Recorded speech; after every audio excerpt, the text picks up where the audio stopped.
তারা আমাকে ওয়াশিংটন রাজ্যের সবচেয়ে জঘন্য করা নিরাপত্তা বেষ্টিত কারাগারে পাঠায়।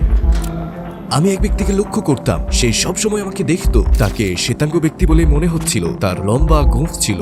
সে উঠে দাঁড়ালো আর সরাসরি আমার দিকে হাঁটতে লাগলো। মনে মনে বললাম, ঠিক আছে, শুরু করা যাক। অবশেষে আমি ঘুরে দাঁড়ালাম আর লোকটি বলল, ও না, আসসালামু আলাইকুম। আমি বললাম, কি? সে বলল, দেখুন ভাই, আপনাকে যদি জুমার আমন্ত্রণ জানাই কেমন হবে? ইমাম কুরআন তেলাওয়াত করা শুরু করলেন, তাই আমি সামনে গিয়ে প্রথম কাতারে বসলাম। আমি এভাবে তাকালাম। আমি বিশাল বিশাল পেশিবহুল পুরুষদের দেখলাম, কিন্তু যখন তারা সৃষ্টিকর্তার সামনে দাঁড়ালো, তারা বিনয়ী হয়ে গেল। আল্লাহ কখন আমার হৃদয় খুলে দিলেন? সেই মুহূর্তে যখন তারা সিজদা করলো। এটাই ছিল। আমি বললাম, ওমর, আমি আজই মুসলিম হব। আসসালামু আলাইকুম ভাই আলী, যিনি মালিকি ক্লিক নামে পরিচিত। আমাদের আমন্ত্রণ গ্রহণ করার জন্য অনেক ধন্যবাদ। আমরা খুবই খুশি যে আপনি আমাদের সঙ্গে আছেন এবং আতিথ্য দেওয়ার জন্য ধন্যবাদ। শুরুতে জানতে চাই আলী ভাই কে, আপনি কি ছোট করে আপনার জীবন সম্পর্কে বলবেন? আমার নাম আলী, আমার বয়স 51 বছর। আমি দক্ষিণ ক্যালিফোর্নিয়ায় জন্মগ্রহণ করেছি এবং এখন আমরা ওকলাহোমা সিটিতে বসবাস করছি। আর আমি আমার জীবনের প্রথম 19 বছর একজন ইভাঞ্জেলিক্যাল খ্রিস্টান হিসেবে কাটিয়েছি। আমি 32 বছর আগে 1991 সালে মুসলিম হয়েছি। আর আমি একজন ট্রাক চালক এবং পাশাপাশি আমার একটা চ্যানেল রয়েছে, একটা টিকটক চ্যানেল, যার নাম মালিকি ক্লিক, এবং সেখানে আমার প্রায় 3,72,000 ফলোয়ার রয়েছে। আমি সেখানে দাওয়াহ করি। আমার চ্যানেলের প্রধান উদ্দেশ্য হলো আমি যে কাজটা করি, মুসলিমদেরকে আবার ইসলামে ফিরিয়ে আনা। কারণ অনেক মানুষ মনে করেন যে তারা ইসলামে যোগ্য নয়, কারণ তারা ইসলাম থেকে সরে গেছে। আমি তাদের বলি, জানেন আল্লাহ গফুরুর রহিম, আল্লাহ পরম দয়ালু, তাই ফিরে আসুন। যদিও আপনি নামাজ না পড়েন বা যে জীবন বিধান মানার কথা তা না মানেন, তবুও ফিরে আসুন, সমস্যা নেই। বিশ্বাসের দিক থেকে আপনার জীবন কেমন ছিল? আমি খ্রিস্ট ধর্মে বিশ্বাসী ছিলাম আর যিশুকে ঈশ্বর ও ঈশ্বরের পুত্র ভাবতাম, কারণ আমি এভাবেই বড় হয়েছি। কেন আপনার বিশ্বাস সম্পর্কে প্রশ্ন তুলতে বাধ্য হয়েছিল? তাহলে আমার শুরু করতে হবে প্রথম থেকে, আমার ইভেঞ্জেলিক্যাল যাত্রা থেকে।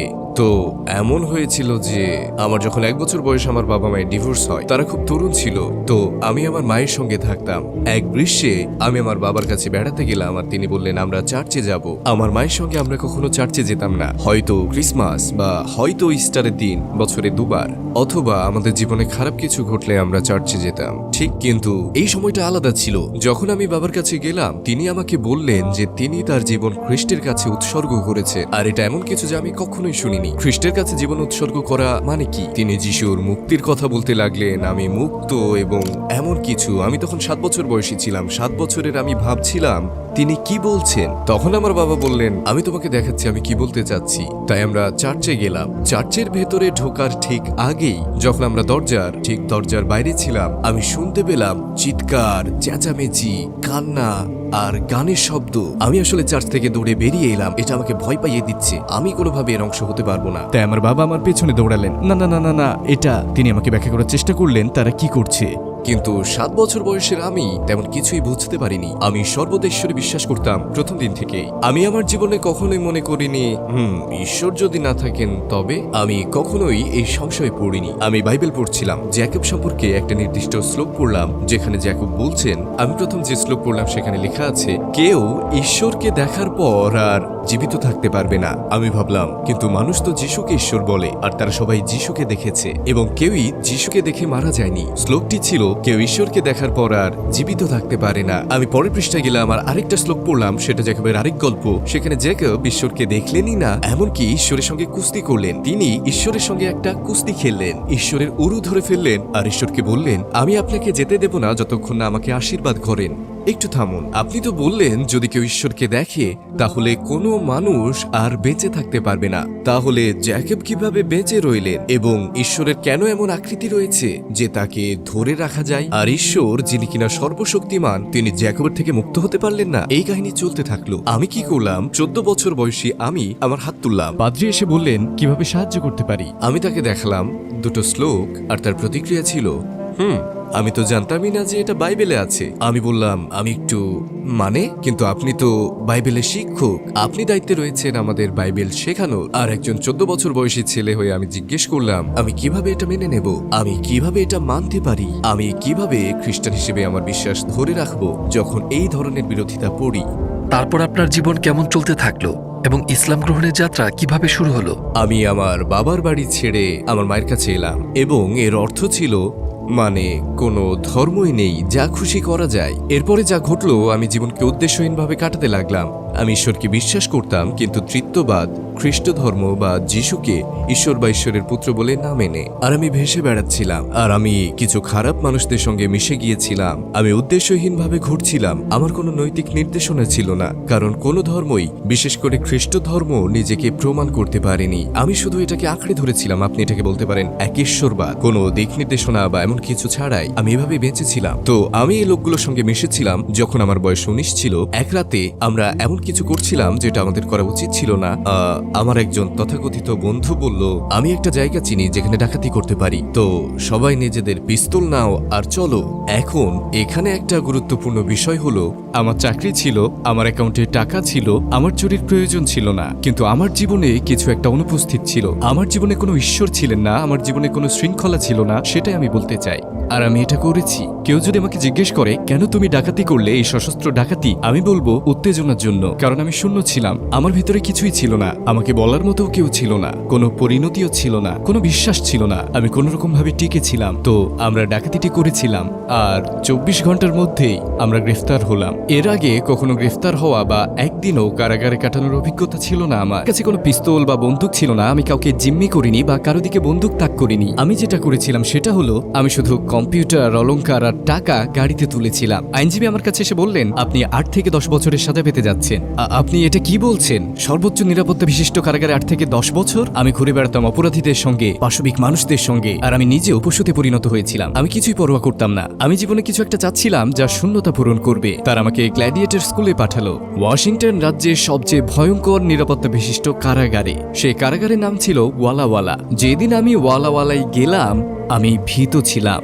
আমার বয়স ছিল 19 বছর, জীবনে কখনো কারাগারে যাইনি, কারাগারের নিয়মকানুন সম্পর্কে কিছুই জানতাম না, পুরো হারিয়ে গেলাম। সুপারম্যাক্সের নিচে ম্যাক্সিমাম, অর্থাৎ সর্বোচ্চ নিরাপত্তা বেষ্টিত কারাগার। সুপারম্যাক্স সাধারণত জঙ্গি বা সিরিয়াল কিলারদের জন্য নির্ধারিত। আমাকে রাখা হলো সর্বোচ্চ নিরাপত্তা বেষ্টিত ওয়ালাওয়ালাতে। তো কারাগারের প্রথম দিনেই হোয়াইট আরিয়ান ব্রাদারহুড, এটা একটা জেল গ্যাং, আমার কাছে এলো আর বলল, তোমাকে দেখে তো সাদা মনে হচ্ছে, তুমি কি শ্বেতাঙ্গ? আর আমি বললাম, আমার খুব বেশি শ্বেতাঙ্গ বন্ধু ছিল না, আমার বেশিরভাগ বন্ধুই ছিল ফিলিপিনো, কৃষ্ণাঙ্গ বা হিস্পানিক। প্রশ্নটা আমার কাছে অদ্ভুত লেগেছিল, তবুও বললাম, হ্যাঁ আমি পুরো শ্বেতাঙ্গ। সে বলল, ঠিক আছে। আর তার সঙ্গে আরো 3 জন ছিল। আমার কম্বল, তোয়ালে সবকিছু নিয়ে গেল আমার সেলের দিকে, আর তারা হাঁটার সময় সবাইকে জানিয়ে দিল, এই ছেলেটি আমাদের সাথে, নতুন শ্বেতাঙ্গ বন্দি এসেছে। বলতে লাগলো, এই ছেলেটি আমাদের সাথে, ঠিক আছে, অন্যদের জানানোর জন্য। তো আমি এভাবেই মাসের পর মাস কাটিয়ে দিলাম।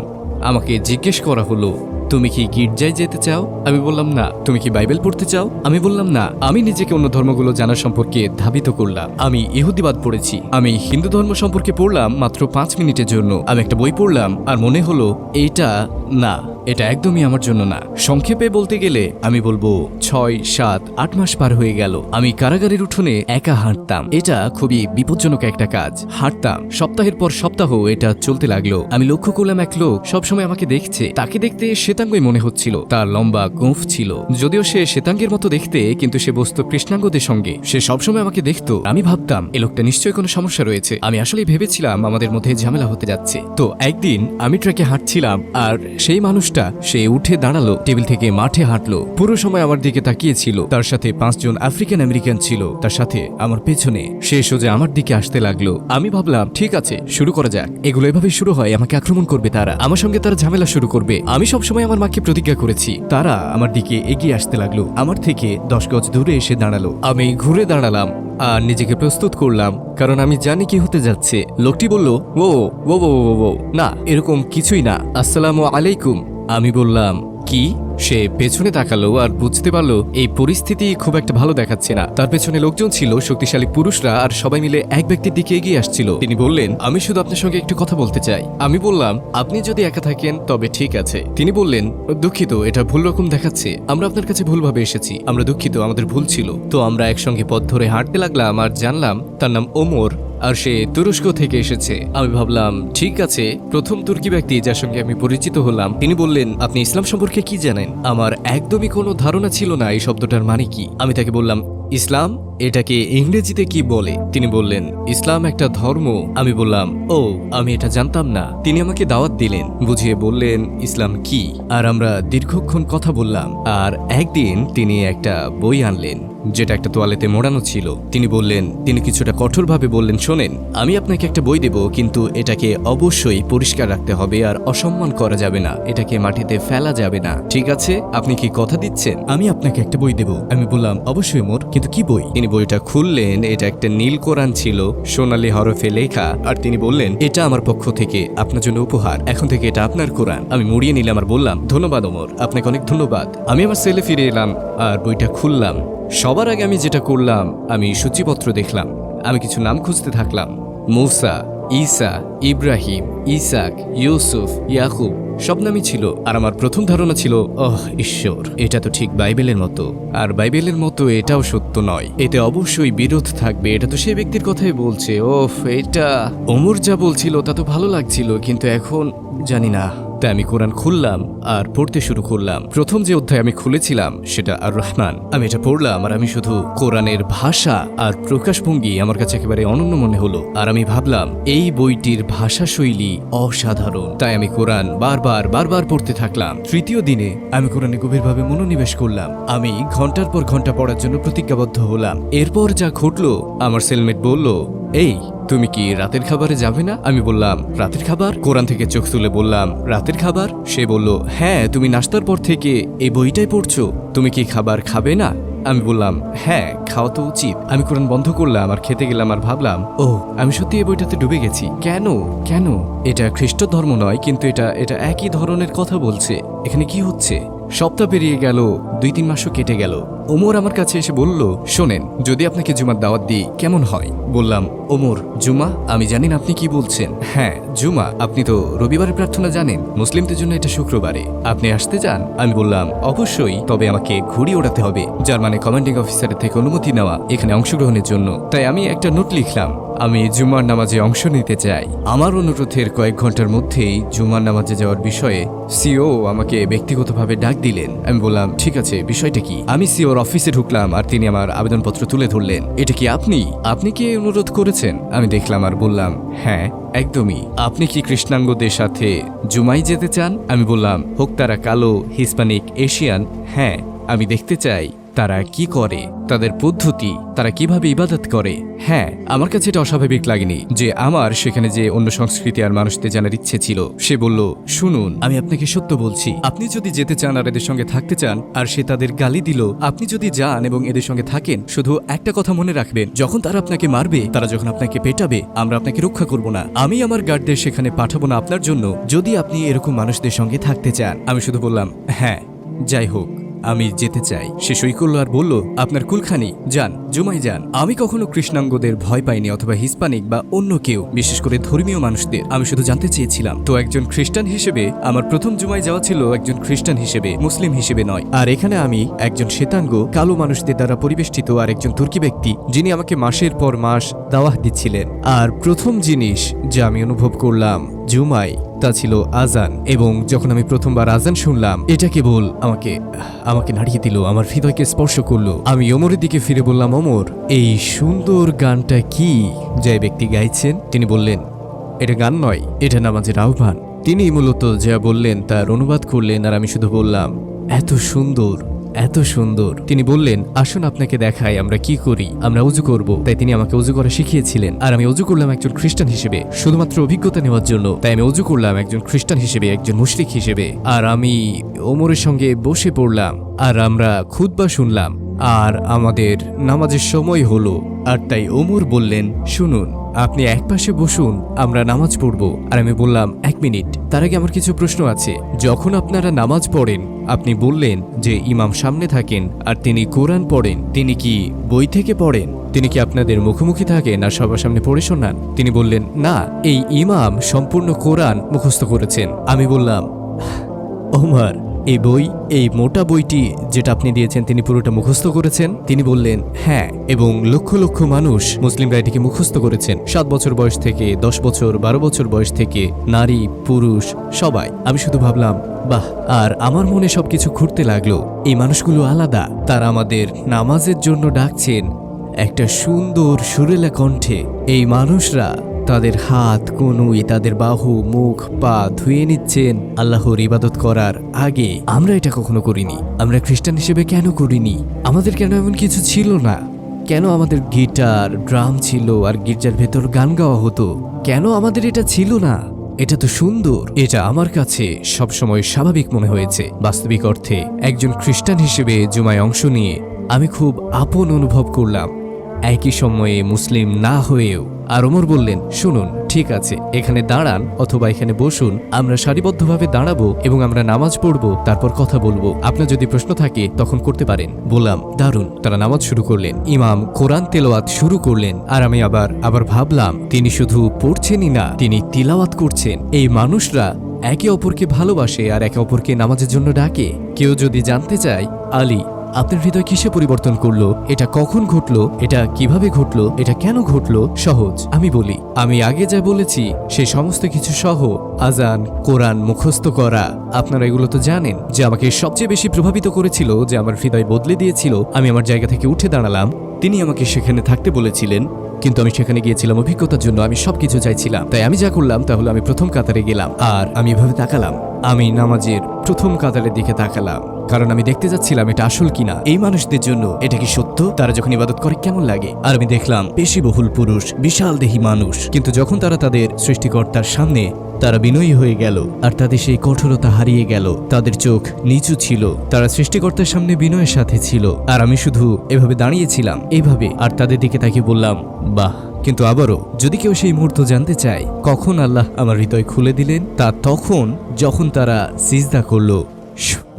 সিজদা করলো, এবং আমি তাদের দেখলাম যখন আজান দিল, নিজেদের পরিচ্ছন্ন করলো, পবিত্র কোরআন তিলাওয়াত করলো, বিনয়ী হলো, আর তারপর তাদের মুখ মাটিতে রাখলো। ওটাই সেই মুহূর্ত যখন আমি ভাবলাম এই মানুষরা সাধারণ নয়। এবং আমি আমার জীবনে কখনো আসলে আল্লাহর ইবাদত দেখিনি আজকের আগে এই মুহূর্ত পর্যন্ত। আর তারা সবকিছু করেছে যেমন আমি বললাম, আজান, ওযু, তিলাওয়াত, আর তারপর তারা ইবাদত করছে। এটাই আমি বললাম, ওমর, আমাকে আজই মুসলিম হতে হবে, এবং আপনাকে শুধু আমি জানি না অন্য কোনো শ্বেতাঙ্গ মুসলিম আছে কিনা এই পৃথিবীতে, কিন্তু আজ আপনি আমার জন্য একটা ব্যতিক্রম করবেন। আমি এখান থেকে যাচ্ছি না যদি না আপনি আমাকে শেখান কিভাবে মুসলিম হতে হয়। আমি আজই মুসলিম হব। আমি জানতাম না যে পৃথিবীতে অন্য কোনো শ্বেতাঙ্গ মুসলিম আছে কিনা। আমি ভেবেছিলাম এটা শুধু, জানেন তো, কারণ আমি যা দেখেছিলাম কৃষ্ণাঙ্গ আর একজন তুর্কি, ইসলাম সম্পর্কে কিছুই জানতাম না। এবং তিনি নিজেই মাথা নিচু করলেন আর কাঁদতে লাগলেন, ওমর, এবং তিনি বললেন, সুবহানাল্লাহ, সুবহানাল্লাহ, অবশ্যই আপনি মুসলিম হতে পারেন। আর সেই দিন জুমায় 1991 সালে আমি বললাম, আশহাদু আল্লা ইলাহা ইল্লাল্লাহ ওয়াহদাহু লা শারীকা লাহ ওয়া আশহাদু আন্না মুহাম্মাদান আবদুহু ওয়া রাসূলুহু। আর আমি একজন মুসলিম হলাম। আপনি শাহাদা গ্রহণের সময় কেমন অনুভব করেছিলেন? আপনি কি আমাদের সেই মুহূর্তে নিয়ে যেতে পারেন? এটা ছিল অবিশ্বাস্য। এটা শুধু ভ্রাতৃত্বই ছিল না, এটা এমন ছিল যেন আমার জীবনে প্রথমবারের মতো আমি আল্লাহর সঙ্গে ছিলাম, যেন সত্যি আল্লাহর সঙ্গে, যেন সত্যি আল্লাহর উপস্থিতিতে, সত্যি এমন কিছুর অংশ যা বাস্তব, যে আল্লাহর ইবাদত করছিল। ঠিক এই মুহূর্তেই এটাই ছিল আমার জন্মের কারণ, এটাই হলো আমার জীবিত থাকার কারণ, একজন মুসলিম হওয়ার জন্য। আপনি কিভাবে আপনার বাবা মাকে এটি সম্পর্কে বললেন যে আপনি ইসলাম গ্রহণ করেছেন? তাদের প্রতিক্রিয়া কেমন ছিল? এটা ভালো ছিল না। আমি আমার বাবাকে ফোন করলাম, যেমনটা কারাগারে আমি সবসময় করতাম, এবং আমি তাকে বললাম যে আমি মুসলিম হয়েছি। আর একটা কথা, আমার বাবা, তিনি খুবই গোড়া খ্রিস্টান আর অত্যন্ত কঠোর। তিনি বললেন, তুমি কি করেছো? আর আমি বললাম, আমি মুসলিম হয়েছি। তুমি কি চাঁদের দেবতার উপাসনা করছো? না, আমি কোনো চাঁদের দেবতা বা চাঁদের উপাসনা করছি না। আমি এক আল্লাহর উপাসনা করি, যিনি ঈসার আল্লাহ, মুসা ও ইব্রাহিমের আল্লাহ। আর তিনি বললেন, না, তুমি এটা করো না। শোনো, তুমি এই ইসলাম। আর তিনি একটা অশোভন শব্দ বললেন, আর তিনি আমাকে একটা চূড়ান্ত সিদ্ধান্ত জানালেন। তিনি বললেন, দেখো, তোমার 6 অঙ্কের আয়, তোমার 6 অঙ্কের উত্তরাধিকার সব চলে যাবে। যা কিছু তুমি আমার পর পেতে যাচ্ছ সব যাবে। আমার পরিবার পেট্রোলিয়াম শিল্পে রয়েছে, তাই অনেক সচ্ছল ছিলাম। আমি বললাম, আপনি আমাকে ত্যাগ করবেন? তিনি বললেন, আজকের পর তুমি যদি ইসলাম ধর্মে অবিচল থাকো তবে তুমি আমার কাছে মৃত, তোমার সব উত্তরাধিকার শেষ। তিনি বললেন, বেটা, আমাকে পরীক্ষা করো না, আমি কাল আমার আইনজীবীর কাছে যাব আর তাকে উইল পরিবর্তন করতে বলবো, আর তুমি পুরোপুরি নিঃস্ব হয়ে যাবে, তোমার কোনো ইনকাম থাকবে না, আমার কাছ থেকে কিছুই পাবে না, তুমি আমার কাছে মৃত, তোমার ভাই বোনদের কাছেও মৃত, সব শেষ। তাই তুমি যা বলবে তা খুব সাবধানে বলো। এখন তুমি কি ইসলাম ছাড়বে নাকি এই ভুয়া ধর্মে থেকে যাবে? আর আমি বললাম, এর উত্তর দেওয়ার আগে আমাকে কিছু বলতে দিন, আমি আপনার সব বিষয় মেনে চলবো, শুধু একটা বিষয় ছাড়া। তিনি বললেন, কেন? আমার কাছে মৃত হওয়ার আগে আমাকে ব্যাখ্যা করো, কেন? আমি বললাম, বাবা, আমাকে আমার নিজের সিদ্ধান্ত নিতে হবে।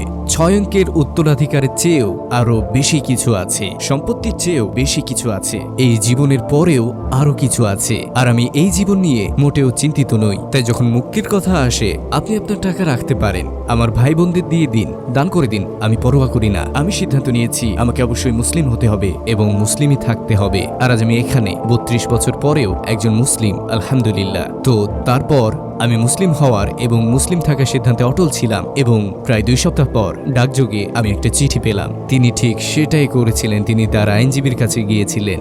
যে পরিমাণ টাকা আমি উত্তরাধিকার হিসেবে পাওয়ার কথা ছিল তা ছিল $6 লক্ষ, এবং সেটা ছিল 90 দশকের শুরুর সময়। তাই এটা ছিল বিশাল অঙ্কের টাকা।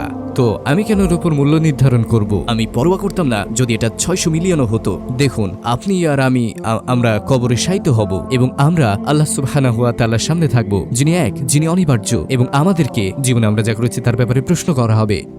আর আপনার মা, ভাই এবং বোনদের ব্যাপারে কি হলো? তো আমার মা বুঝতে পারেননি, কিন্তু তিনি সহানুভূতিশীল ছিলেন। যখন আমার পুরো পরিবার আমাকে ত্যাগ করলো এবং তারা আমাকে 15 বছর ধরে ত্যাগ করেছিল, 15 বছর আমার মা ছাড়া কেউ আমার সঙ্গে কথা বলেনি। কারাগার থেকে বের হওয়ার কয়েক মাস পর আমি আসলে আমার মায়ের সঙ্গে থাকতাম। তাই যখন আমি কারাগার থেকে বের হলাম, আমি প্রথমবারের মতো মসজিদে গেলাম, একটা সত্যিকারের মসজিদে, কারাগারে নয়। তাই প্রথম যে ব্যক্তি প্রবেশ করলেন তিনি ছিলেন ইমাম। আমি তাকে আমার পরিবারের ব্যাপারে বললাম, আমি তাকে আমার উত্তরাধিকার সম্পর্কে বললাম, আমি তাকে সবকিছু বললাম। আমি যা জানতাম না তা হলো সেখানে 2 জন ভাই ছিলেন, তারা সৌদি আরবে ছিলেন, যারা আমার পেছনে ছিলেন আর পুরো গল্প শুনলেন। আর আমার জীবন ছিল শুধু, আমি একজন মুসলিম হিসেবে আমার অবস্থান জানতাম না, একজন শ্বেতাঙ্গ আমেরিকান মুসলিম হিসেবে। একজন শ্বেতাঙ্গ আমেরিকান মুসলিম হওয়া সেই সময়ে 9/11-এর আগের দিনগুলোতে সাধারণ ছিল না। আর এই 2 জন ভাইয়ের একজন হলেন খালিদ আর একজন হলেন আব্দুর রহমান। তারা দুজন আমার কাছে এসে বললেন, আপনি যদি আপনার জিনিসপত্র নিয়ে আসেন আমরা সম্মানিত হব, আপনি আমাদের অতিথি হতে পারেন, আপনাকে আপনার মানিব্যাগ ছুঁতে হবে না, আপনার সব খরচ আমাদের উপর থাকবে, আপনার যা কিছু প্রয়োজন তা আমরা দেখব, আমরা আপনাকে ইসলাম শেখাবো। আর আমি বললাম, ঠিক আছে, চলবে। তো আমি খালিদ আর আব্দুর রহমানের সাথে থাকা শুরু করলাম। তারা আমাকে ইসলাম শেখালেন, আমাকে থাকতে দিলেন। সংক্ষেপে বললে 1 বছর পর আমি নিজের পায়ে দাঁড়ালাম আর নিজের অ্যাপার্টমেন্ট নিলাম। খালিদ আর আব্দুর রহমান সৌদি আরবে ফিরে গেলেন। আর যখন তারা সৌদি আরবে ফিরে গেলেন, একজন বলল, আপনি কি জানেন এরা দুজন কে ছিলেন? আমি বললাম, হ্যাঁ, খালিদ আর আব্দুর রহমান। তিনি বললেন, কিন্তু আপনি জানেন তারা আসলে কারা? আমি বললাম, আপনি কি বলছেন? এই 2 ব্যক্তি যাদের সাথে আপনি 1 বছর ধরে ছিলেন তারা রাসূল সাল্লাল্লাহু আলাইহি ওয়াসাল্লামের পরিবারের লোক, আর মূলত আপনি আহলুল বাইতের অতিথি ছিলেন, আর আপনি তাদের সঙ্গে থেকেছেন, তাদের কাছ থেকে ইসলাম শিখেছেন। আর আমি জানতামই না যে আমি তাদের সঙ্গে বসবাস করছিলাম, কিন্তু তারা ছিলেন আমার জীবনে এই দিন পর্যন্ত দেখার সবচেয়ে ভদ্র, সবচেয়ে যত্নশীল মানুষ, সবচেয়ে দয়ালু মানুষ, এবং আমি পুরো সময় তাদের সঙ্গে ছিলাম। আর এটি আমার জন্য আল্লাহর পক্ষ থেকে একটা উপহার ছিল, কিন্তু আমি তা আগে জানতাম না। তো মুসলিম হওয়ার পর আপনি আর কি কি বিরোধিতা খুঁজে পেয়েছিলেন খ্রিস্ট ধর্মে? আমার মতে সবচেয়ে বড় বিরোধিতা বাইবেল নিজেই, পুরোটা। কেন? খ্রিস্টান আকিদা, যদি আপনি একে তাই বলেন, বলে যে আপনাকে মুখে স্বীকার করতে হবে যে যীশু খ্রিস্ট আপনার পাপের জন্য মৃত্যুবরণ করেছেন, আর এতে আপনি ক্ষমা পাবেন। যীশু, বাইবেলে বলা হয়েছে যে কেউ জান্নাত লাভ করতে পারবে না বা ঈশ্বরের রাজ্যে প্রবেশ করতে পারবে না আমার মাধ্যম ছাড়া, শুধু যীশুর মাধ্যমে। কিন্তু এখানে একটা সমস্যা আছে, অনেক নবী, প্রকৃতপক্ষে 99.9% নবী যীশুর আগেই ছিলেন, তাই তারা কখনোই জানতে পারতেন না তিনি কি বলছেন। তার তথাকথিত আকিদা, আপনাকে স্বীকার করতে হবে যে আমি আপনার পাপের জন্য মারা যাব। আমি ভাবি একজন মুসলিম এবং প্রাক্তন খ্রিস্টান হিসেবে, সত্যি ভাইরা আপনারা কিভাবে এটা বিশ্বাস করেন? সত্যি বলতে, আপনি কি ইসলামে একবার সুযোগ দিতেন? আপনি কি শুধুমাত্র একজন মানুষ হিসেবে, যিনি আদম আলাইহিস সালামের সন্তান, যিনি সত্য জানার প্রতি আগ্রহী, আপনাকে ইসলাম পালন করতে হবে না, আপনাকে মুসলিম হতে হবে না, কিন্তু আপনি কি জানবেন না আমরা কারা? আপনি কি জানবেন না ইসলাম কি? আপনি কি আমাদের কথা শুনবেন না? আর উত্তরটা সাধারণত হয় না। যেমন আমি বলেছি, তারা জানতে চায় না। যখন আমরা আপনার বাসায় এলাম, আমরা এক কোণে একটি খুব পুরনো বাইবেল দেখলাম। আপনি কি আমাদের বলতে পারেন কেন আপনি এটি কিনেছিলেন? এই বাইবেল আমি এটা পুরনো দোকান থেকে কিনেছি। এটা আনুমানিক আমার মনে হয় 1825 বা 1836 সালের সেই সময়ের মধ্যে। আর এই বাইবেল সম্পর্কে প্রথম যে জিনিসটা আমি দেখলাম তা হলো এর প্রথম পৃষ্ঠা। এটা একটা মানচিত্র ফিলিস্তিনের। এটা ফিলিস্তিনের মানচিত্র, ইসরায়েলের নয়, যা অত্যন্ত আকর্ষণীয়। আর আরও একটি আকর্ষণীয় বিষয় হলো আমি শ্লোকগুলো দেখছিলাম, জানেন তো আমার প্রিয় শ্লোকগুলোর একটি হলো ম্যাথিউ 7 21 থেকে 23 নম্বর শ্লোক। আর কিছু শ্লোক হারিয়ে গেছে, সেগুলা সেখানে নেই। আমি খুঁজেছি কিন্তু সেগুলো সেখানে নেই। এই আয়াতগুলো কি বিষয়ে? এই শ্লোকটি ম্যাথিউ 7:21 সম্পর্কে। অনেকেই সেদিন আমাকে বলবে এটা যিশু বলেছেন, আর এটা খ্রিস্ট ধর্ম সম্পর্কে আরেকটি গুরুত্বপূর্ণ বিষয়। এটা যিশু নিজেই বলছেন। অনেকেই সেদিন আমাকে বলবে প্রভু প্রভু, তাকে ঈশ্বর বলে ডাকবে। যিশু বলছেন প্রভু প্রভু, আমরা আপনার নামে প্রার্থনা করতাম, যিশুর নামে আমরা আপনার নামে অলৌকিক কাজ করতাম এবং আমরা আপনার নামে দানব তাড়াতাম, যিশুর নামে, ঈশ্বরের নামে নয়। যিশু কি বললেন? আমার থেকে দূরে থাকো হে মন্দ কর্মীরা, তোমরা যারা আইন মানো না, যারা পাপের কাজ করো, আমার থেকে দূরে থাকো। এটা কিয়ামতের দিনে যিশু বলছেন। তার নিজ জনগণকে অস্বীকার করছেন কেন? কারণ তারা ঈশ্বরের ইবাদত করেনি, তারা সবকিছুই করেছে যিশুর নামে। খ্রিস্টানদের এই বিষয়ে একটা উত্তর আছে, আর খ্রিস্টানরা বলে কিন্তু 1 মিনিট, এটা মিথ্যা নবীদের সম্পর্কে বলা হয়েছে। আপনি কি পলকে বোঝাতে চাইছেন যিনি খ্রিস্ট ধর্ম সৃষ্টি করেছিলেন? আপনি কি পলকেই বোঝাচ্ছেন যখন আপনি মিথ্যা খ্রিস্টানদের কথা বলছেন? কিন্তু আকর্ষণীয় বিষয় হলো যিশু বলছেন তোমরা আইন ভঙ্গকারী।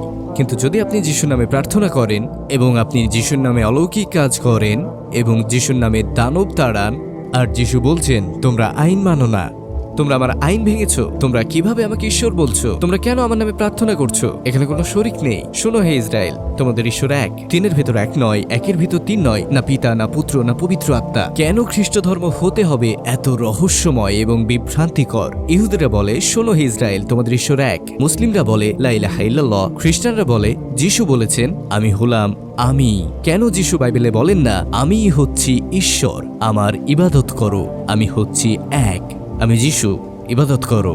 এটা কখনোই ঘটেনি। কিন্তু সাক্ষাৎকারের আগে আপনাকে যেমনটা বলেছিলাম, আপনি যত এই বইটা পড়বেন তত বেশি খ্রিস্টান থাকা অসম্ভব হয়ে যাবে এবং নিজেকে ঈসা আলাইহিস সালামের অনুসারী বলা অসম্ভব। আর আপনার বাবার সঙ্গে সম্পর্ক কেমন ছিল? তিনি 15 বছর পর কিভাবে আপনার সঙ্গে কথা বলা শুরু করলেন? আমি জানি না এখনো কথা বলি কিনা।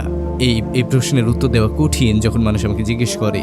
আমরা কথা বলি কিন্তু সেখানে কিছুই নেই। আমার পরিবার আমাকে দেখতে চায় না। আলহামদুলিল্লাহ, সাহাবাগণ তারাও এই জিনিসের মধ্যে দিয়ে গেছেন।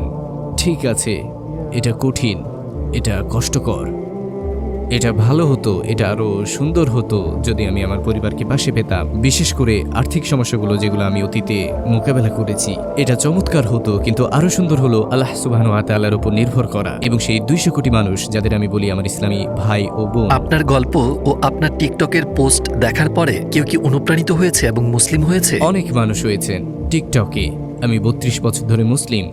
টিকটকে আমি 6 জনকে ইসলামে এনেছি। ওই 6 জনের একজন 125 জনকে ইসলামে এনেছে। তার নাম রব এবং সে শাহাদা নিয়েছে। তার সম্পর্কে একটা আকর্ষণীয় গল্প রয়েছে। আমি টিকটকে লাইভ স্ট্রিম করছিলাম, যেটা আমরা এখন বলছি ঠিক তেমনই। আর আমার ভাই রব, এবং এর জন্যই আমি এই বিষয়ে কথা বলতে চাই। এটা এজন্য এত গুরুত্বপূর্ণ যে আপনি মানুষের সাথে কেমন আচরণ করে। তিনি আমার লাইভ স্ট্রিমে ছিলেন একজন অমুসলিম হিসেবে, আর তার মুখ থেকে প্রথম যে শব্দ বের হয়েছিল তা হলো আমি আপনাকে দেখছিলাম। এমনকি আমার ইউটিউব চ্যানেলও আছে।